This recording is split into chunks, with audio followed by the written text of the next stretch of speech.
Pandemi ini telah membuat pekerjaan kami sangatlah dipertaruhkan. Semua jadi serba tidak pasti. Banyak teman-teman kami yang telah di-PHK. Pandemi mengakibatkan penjualan pangan jadi turun hingga hampir 50%. Gimana kami bisa hidup? Belum lagi kalau cuaca tidak menentu yang bisa bikin kami gagal panen. Sekarang harga bibit dan pupuk mahal. Belum tentu kita kebeli. Ujian akhir dan seleksi perguruan tinggi itu menakutkan bagi kami. Yang belajarnya udah tekun aja belum tentu lolos. Mana sekarang masuk perguruan tinggi itu nilainya harus di atas rata-rata. Kami belum tentu yakin juga dengan harapan, minat, dan bakat kami. Banyak yang salah beranggapan tentang kami. Hidup kami bukan hanya untuk mengaji dan menghafal Al-Quran. Stigma itu membatasi ruang kami untuk berkarya.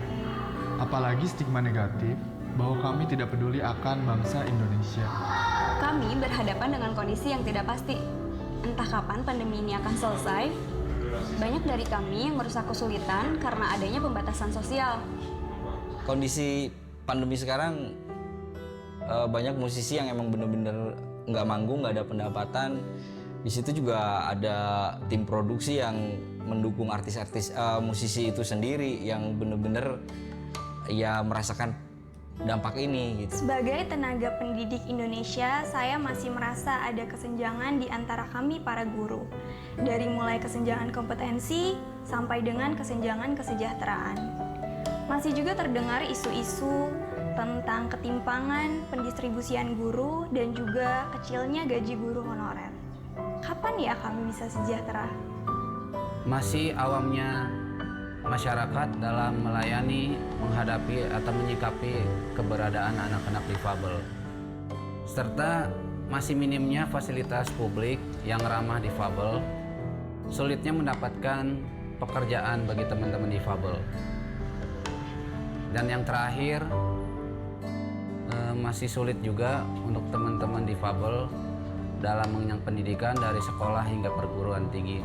Masih sedikit pendidikan inklusi. Satu, permodalan untuk usahakan bisa melaut dengan adanya pembelian barang dan macam-macam. Yang kedua, masalah pemodalan itu nanti kita gunakan untuk perbaikan mesin, kapal yang belum pas dan dengan keadaannya, kan itu jalannya jauh dan beberapa hari sampai 1 bulan perjalanan. Dan yang kedua, masalah penjualan ikan yang selama ini penjualan ikan itu belum begitu stabil dengan harga-harga yang belum kita harapkan pada waktu kita akan pulang. Dan akhirnya kita pulang tidak hasilnya kurang karena harga-harga ikan yang masih saat ini masih belum stabil itu. Anda masih menyaksikan tayangan khusus 48 tahun Partai Persatuan Pembangunan, dan selain Ketua Umum Bapak Soeharto Mono Arfa, sekarang juga sudah hadir bersama saya bergabung Bapak Sekjen Partai Persatuan Pembangunan Gus Muhammad Arwani Tomafi.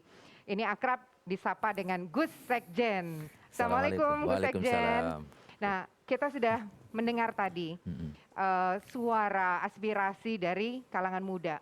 Yang ingin saya tanyakan adalah bagaimana P3 akan mengakomodasi dan menanggapi suara mereka. Apa yang akan dilakukan oleh P3? Ya, jadi P3 hadir dengan wajah segar, ya, Pak Ketum dan formatur menyusun kepengurusan DPP P3 periode kali ini dengan banyak sekali diisi kalangan muda. Jadi mereka, ya, dengan beberapa juga inovasi yang akan kita siapkan, P3 akan menjadi satu bagian untuk menjadi bagian solusi dari persoalan-persoalan kalangan anak muda, baik di perkotaan maupun di pedesaan. Ya, banyak hal juga yang akan menjadi perhatian kita. Kita akan memfokuskan, ya, kolaborasi anak-anak muda di berbagai sektor, misalnya terkait dengan bagaimana memberikan peningkatan kualitas layanan publik, ya, di bidang pendidikan, lalu juga memandirikan kalangan anak muda secara finansial, juga menggerakkan anak-anak muda ini untuk menjadi pembangun dan juga pemersatu bangsa. Ya, jadi yang bisa dikatakan atau paling tidak diperkenalkan kepada kalangan muda adalah P3 ini adalah partai yang bisa menjadi rumah yang keren untuk anak muda, bukan begitu, Pak? Betul, ya. Kita Gus akan Haidar berikan ruang yang luas kepada kalangan anak muda untuk memberikan kontribusi ya langsung, secara langsung kepada masyarakat. Baik. Nah, kita juga kalau bicara tentang ada persoalan, itu pasti juga ada harapan, kan? Ya. Nah, kalau kita bicara soal harapan, ada yang akan disampaikan dalam tayangan berikut ini, harapan dari masyarakat. Mungkin untuk P3 khususnya, kita saksikan bersama.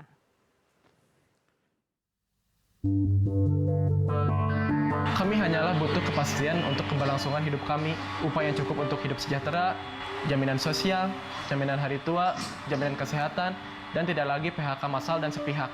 Harapan kami, lahan kami jangan dikusur terus. Kurangi tuh impor pangan. Mendingan beri kami modal bertani, murahin bibit sama pupuk. Mendingan gitu aja. Kami butuh sistem pendidikan yang berpihak pada kami, yang tidak menilai kemampuan kami hanya dari angka, yang membimbing dan mengembangkan potensi sesuai dengan talenta yang kami miliki. Kami adalah generasi penerus untuk mengajarkan nilai-nilai Islam yang santun. Kami cinta kedamaian dan kerukunan antar umat beragama. Kami berharap tidak ada lagi stigma negatif tentang kami, sehingga kami juga bisa berkarya dan menjadi masyarakat yang mandiri. Harapan kami dirangkul dan didengarkan aspirasinya. Kami butuh pemerintah yang pro terhadap rakyat dan membuat kebijakan untuk menyejahterakan kami. Harapan kita sih ada regulasi yang benar-benar bisa memperhatikan dan menyelesaikan masalah ini. Kami berharap ketimpangan dan kesenjangan segera dituntaskan.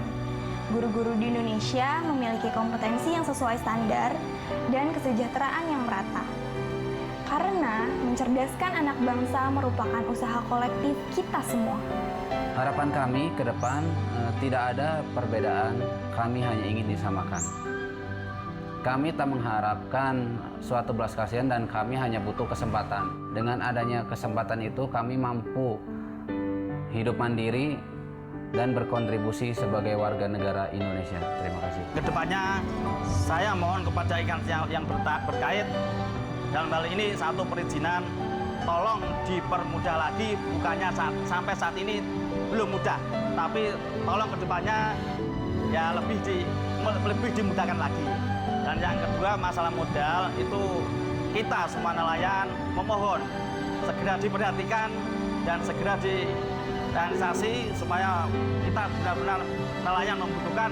Dan yang ketiga untuk harga ikan, tolong ya nanti harga ikan itu bisa, harga nelayan bisa makmur dan harga ikan biar lebih naik lagi. Saya kira itu harapan-harapan dari nelayan khususnya di Rembang sini. Pemirsa, terima kasih Anda masih bersama kami di hari lahir ke-48 Partai Persatuan Pembangunan, jalan pulang menuju Ka'bah. Bapak Soeharto, kita sudah dengarkan ada banyak sekali harapan. Kita tahu masyarakat Indonesia saat ini menghadapi situasi yang amat sangat sulit. Tantangan secara ekonomi, harus berhadapan dengan pandemi dan lain-lain. Mereka ingin suara mereka didengar. Mereka ingin ada yang bisa menghadirkan solusi untuk masalah-masalah mereka. P3 bisa dan sanggup tidak menjawab ekspektasi mereka yang sangat tinggi ini? Insya Allah saya kira mereka mewakili suara-suara yang lain. Dan suara-suara yang lain itu tentu harus kita dengar juga. P3 akan meletakkan telinganya itu persis di detak jantung mereka. Apa persoalan mereka. Sehingga aspirasi mereka itu bisa menginspirasi kader-kader P3 ke depan dan kemudian bisa mewujudkannya dalam kerja yang nyata, yang bisa berkeringat, respirasi, dan akhirnya mereka akan menjadi contoh bagaimana untuk menyelesaikan masalah-masalah tadi. Jadi kita tidak bisa hanya dengan meneruskan aja itu aspirasi sebegitu saja. Saya kira tidak demikian. Tetapi kita mesti mengolahnya menjadi sebuah kecakapan tersendiri untuk kemudian solusi itu benar-benar hadir bagi mereka. Dan itulah saya kira fungsi dari partai politik, di mana bisa mentransmisikan dari aspirasi, kemudian menjadi inspirasi buat partai politik, dan kemudian mewujudkannya dalam cita-cita politik yang benar dalam pekerjaan-pekerjaan yang sesungguhnya. Ya. Partai Persatuan Pembangunan. Ada kata persatuan, ada kata pembangunan. Mempersatukan melalui pembangunan. Seperti itu paling tidak. Gambaran utamanya, garis besarnya. Nah, Gus Sekjen, salah satu harapan terbesar dari banyak anak bangsa adalah persatuan yang kembali erat. Kembalinya harmoni sosial. Tidak terpecah-pecah seperti yang ada sekarang ini. Apa yang akan dilakukan oleh P3 untuk menjawab atau memenuhi harapan ini? Ya, jadi Islam adalah rahmatan lil alamin. Ya. Islam menebarkan kebaikan dan kebajikan untuk semua, bahkan untuk seluruh alam semesta. P3 memegang teguh ya ajaran itu. Dengan wajah baru, dengan kekuatan baru, dengan semangat dan juga cara kerja serta pendekatan yang baru, P3 sangat ingin menjadi jembatan bagi semua untuk bisa saling melintas. Mereka, ya, kita semua yang punya perbedaan, ya, harus terayomi. Kaum minoritas juga harus terlindungi. Kami akan berusaha keras untuk membuat semuanya merasa berada di rumah Tuhan, tempat keadilan, tempat kebaikan, ya, tempat kemajuan bersama bisa kita rasakan. Itulah sejatinya makna dari jalan pulang menuju Ka'bah, jalan pulang menuju rumah Tuhan. Baik.